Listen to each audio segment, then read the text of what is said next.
I know one of the pivotal moments of your career and life came from the publication of your work, Dark Emu: Aboriginal Australia and the Birth of Agriculture. And an introduction to this book reads: History has portrayed Australia's first peoples, the Aboriginals, as hunter gatherers who lived on an empty, uncultivated land. History is wrong, end quote. For people who haven't really tapped into these conversations, what curiosities initially led you to dig into this history of how Aboriginal Australians stewarded their lands? And what did you learn and from where that really challenged common perceptions of Aboriginal Australian history? During the research for a book I wrote about the colonial wars, that's where the invading white population were at war with Aboriginal people for the land. I began seeing references to Aboriginal people engaged in food production, extensive food production. And as an Australian student, I was exposed to what was passing as Australian history, which was that Australian Aboriginal people were simply nomadic, had no skills whatsoever, didn't have houses, didn't have any social organisation. And so I became aware that Australian Aboriginal civilization was much more sophisticated and much more progressed than Europeans wanted to believe. Because one of the factors of colonisation is you have to believe that the people from whom you are taking the land don't deserve it. That is, that they are not using it.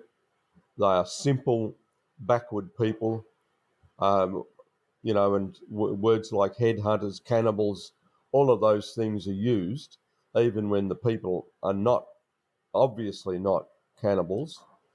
Um, so what I was finding in that research was so much evidence that Aboriginal people um, had sophisticated food uh, preparation techniques, food collection techniques, and were in fact often planting grains and harvesting them over large areas.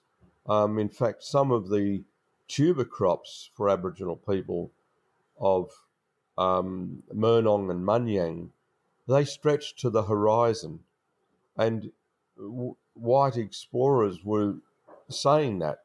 They couldn't believe that the plain was so open when everywhere else there were trees. So they were confused about why the trees weren't on the plains. And the reason, as some people understood, some white people, was that Aboriginal people were keeping the forest off the plain so that they could grow crops.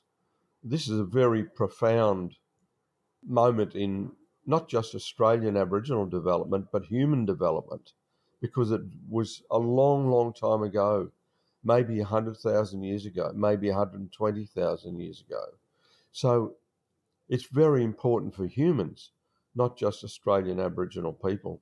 And so while I was writing about the contact wars, I was collecting this information about Australian Aboriginal food production and our houses and our dams and uh, all of these things that my education had not provided me with.